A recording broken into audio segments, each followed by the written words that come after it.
but connect. For hands that don't just build, but uplift. We stand for experiences that shape you. For friendships that anchor you. For courage that carries you beyond this place. Here you become more than a student. You become a maker of solutions, a believer in dreams, a contributor to something greater than yourself. This is where purpose meets possibility. This is where futures are built. Charles Brook Bassar University, where you stand for what matters.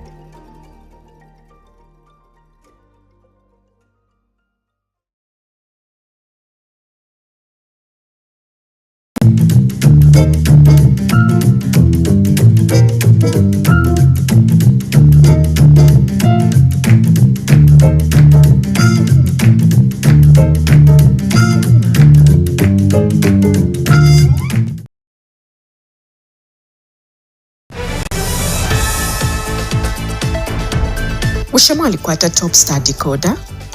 Bushe mwalishiwa kutila kutimwatamba Prime TV2 Zambia pa channel 110 nga chakutila mlefu okumfwa amadiashi ayalekanalekana okufuma kunchende ishapusana. Bakanyekanye mukumipekanisisha amadiashi konse kuntumletu mfuila maliba abaiteanya inshita yonse kumulabasa wenu wa Prime TV2. Prime TV2 omulabasa wenu kumadiashi nembila nsuma mumishi yenu.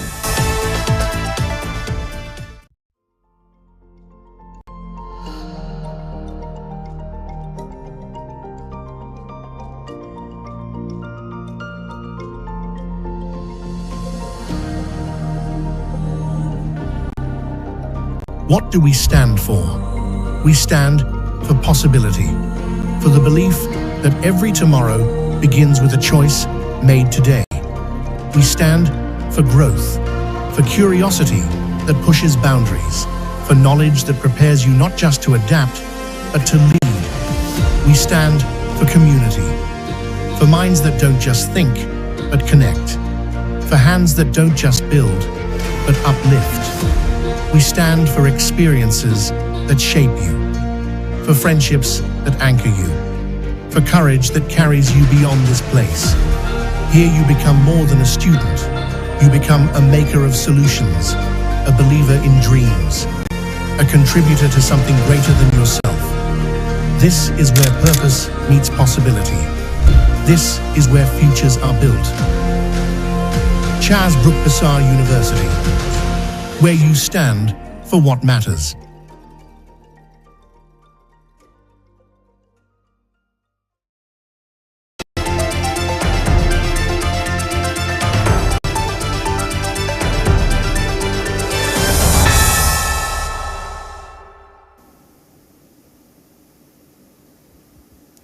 Hello and a warm welcome to News Flash on Prime TV2, the home of breaking news. We are coming to you live on Top Star channel 110 and streaming on our Facebook page, PTV2 Zambia. Let's take a quick look at stories that are making headlines. 215,000 ghost farmers exposed as government uses technology to restore Farmer Input Support Program FISIP integrity.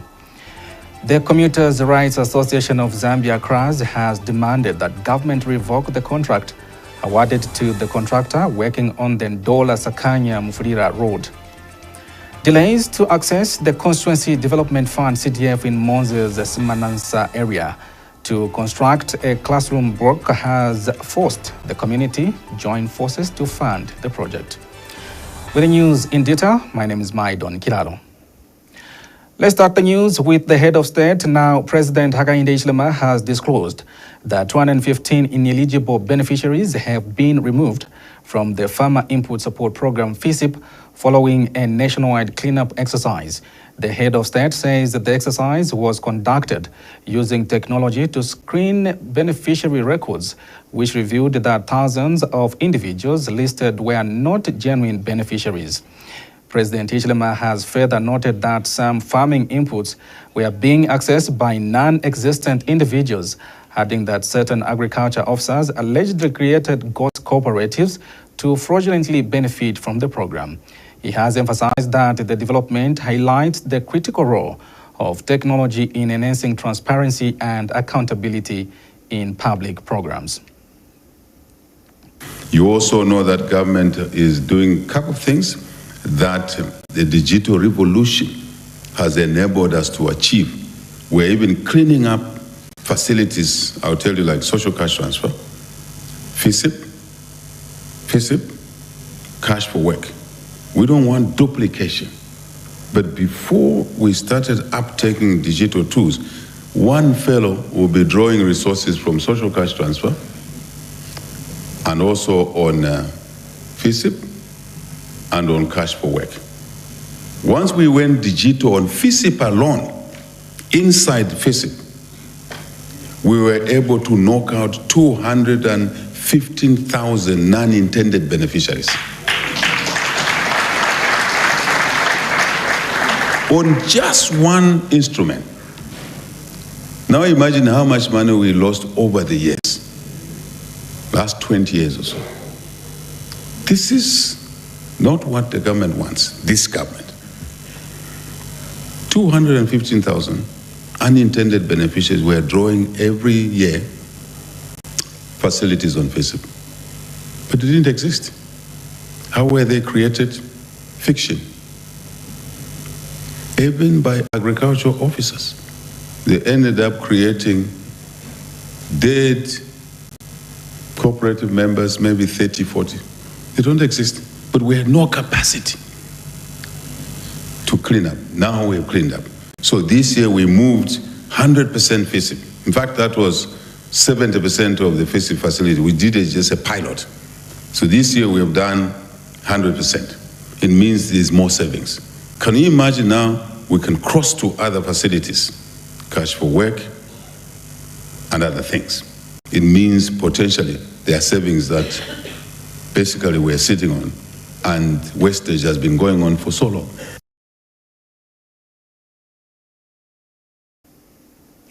Commuters' Rights Association of Zambia Cross President Aaron Kamuti has demanded that government revoke the contract awarded to the contractor working on the Ndola Sakanya Mufudira Road following concerns over the poor quality of works on the project. This comes after Copperbelt Province Minister Elisha Matambo directed the contractor to redo a 4-kilometer stretch of the road that recently developed potholes and was later patched up. Mr. Matambo, who inspected the road, said the quality of the works is poor and that patching the damaged sections is not a lasting solution. But Mr. Kamuti says government must go further and revoke the contract altogether, describing both the contractor and those responsible for supervision as incompetent. February Chisi reports. Cracks have begun to appear on parts of the Ndola Sakanya Mufudira Road just months after completion, raising concerns about the quality of works and accountability. Commuters' Rights Association of Zambia and President Aaron Kamuti is demanding the immediate cancellation of the contract after sections of the road developed potholes soon after construction. So we are demanding as a citizen and all the citizens of this country, because those monies are taxpayers' money. Monies we are getting from NAPSA, some monies we are getting from the toll gates, because why we made these toll gates is for a reason that whatever is being corrected from the toll gates is brought back in the maintenance of the road. Now we are not seeing that thing. I mean, that thing's happening. Those monies are being corrected by these Chinese, and they are siphoning the monies outside the country.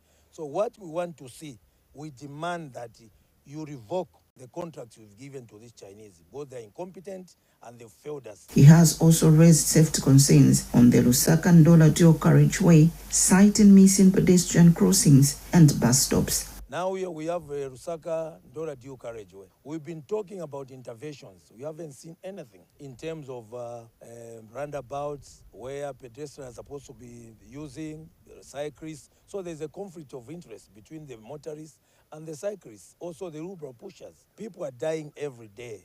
They stretch from 6 miles going to 20 miles, even far beyond 20 miles. People, as they cross the road, we haven't put up the pedestrians crossing or any other interventions. We are seeing school-going children crossing the same road. We are seeing cyclists being knocked down every day. The concerns follow an inspection by Copperbelt Minister Elisha Matambo, who has ordered that part of the damaged stretch be redone. Mr. Kamuti is urging the government to engage competent contractors and strengthen supervision to ensure durable infrastructure.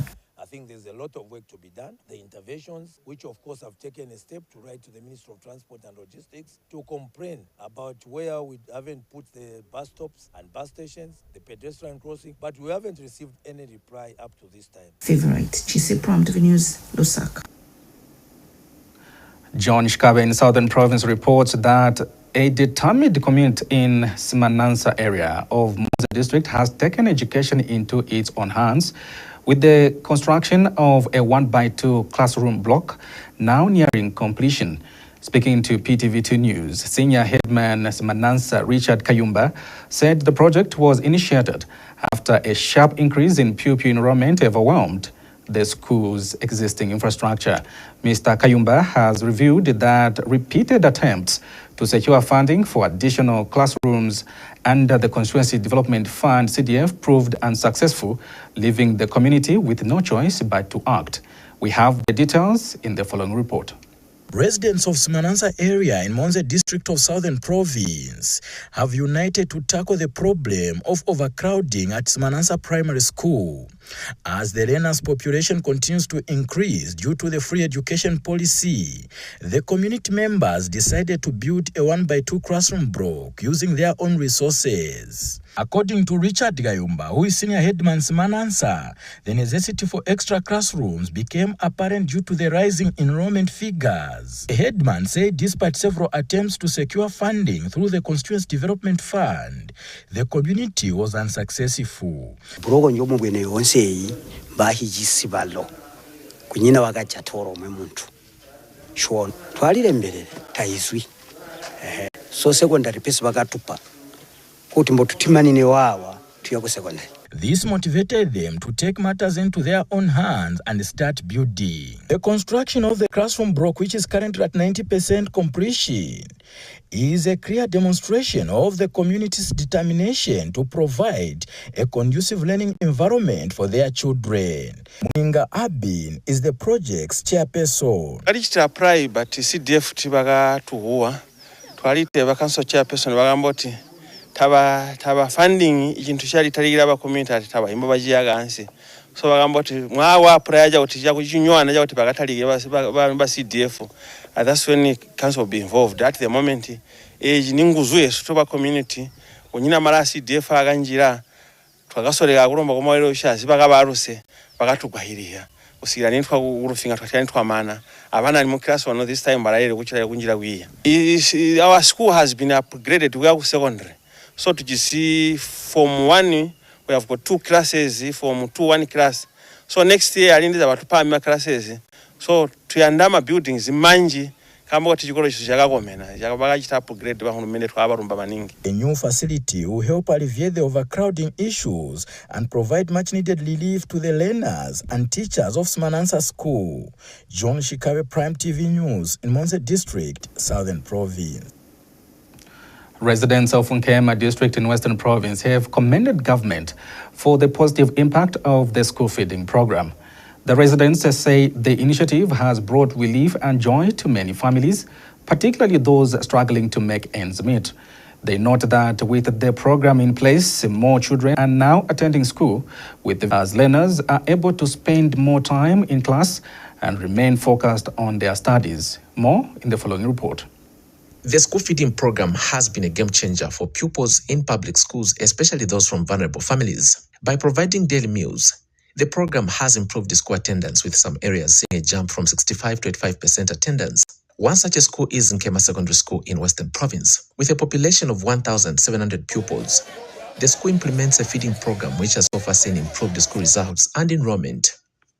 School head teacher Mandolo Binda is happy with this development. It has come to improve learner performance. In academic ways, you find that learners spend more time in school, which is a very good thing. Other learners come with empty stomach, but government has come in. And we thank the president of the nation, Dr. Hakainde Hichilema, for coming up with this initiative. And you know, the mind that is fed, actually even the thinking level, the cognitive levels are high. And the way we implement it, we have gone into society, we have engaged churches, because preparing food needs the community to come in, and churches have responded positively.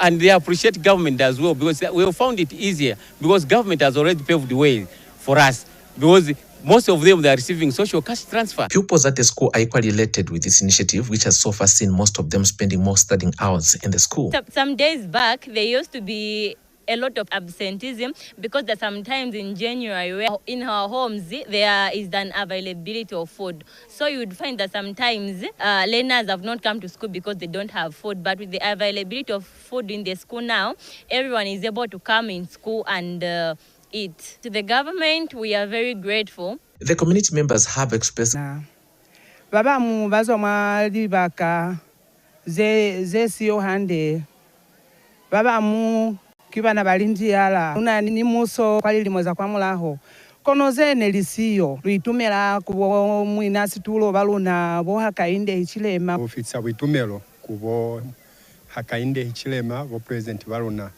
lwaitumela kwa mihupulo ni likezo zeso likweza hala mwana hayaluna kukala kwa kozo mane ni mihupulo ya kufepa bana baba inzi kwa likolo baba muni bapailo alikolo bakengi sakutokwa hande support yasicho mihapelo saitumela ni kwa baeteleli basikolo saluna sankema. Nkema Secondary School is this year expected to harvest at least 600 bags of maize from its 3.5 hectares field, which will supplement this program. For Prime TV News in Kema District, Marcus Bransakwita reporting. We now head to Northern Province, where Joanne Msabira reports that stakeholders have proposed the creation of 13 new constituencies in a bid to enhance development and improve access to hard-to-reach areas.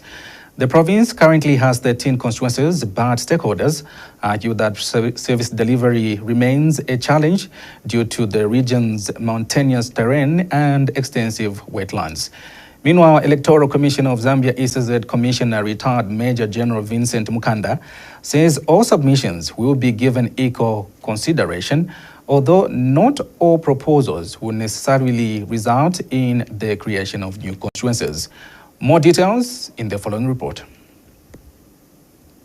Strictly guided by the provisions of the Constitution, the Electoral Commission of Zambia has disclosed that it will take into account the prescribed factors for delimitation while upholding the principles of impartiality, representativeness, non-discrimination and transparency. Stakeholders may wish to note that not all the submitted proposals will translate into new constituencies.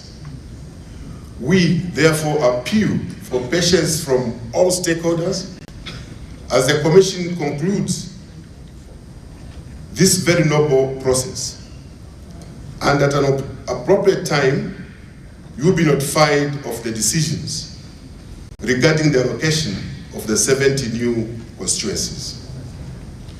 For the districts that have failed to reach consensus, the Commission will remain with no choice but to decide on your behalf if a decision is reached to delimit your district.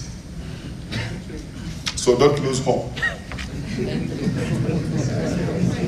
In arriving at a final determination, the Commission will be guided strictly by the provisions of the Constitution.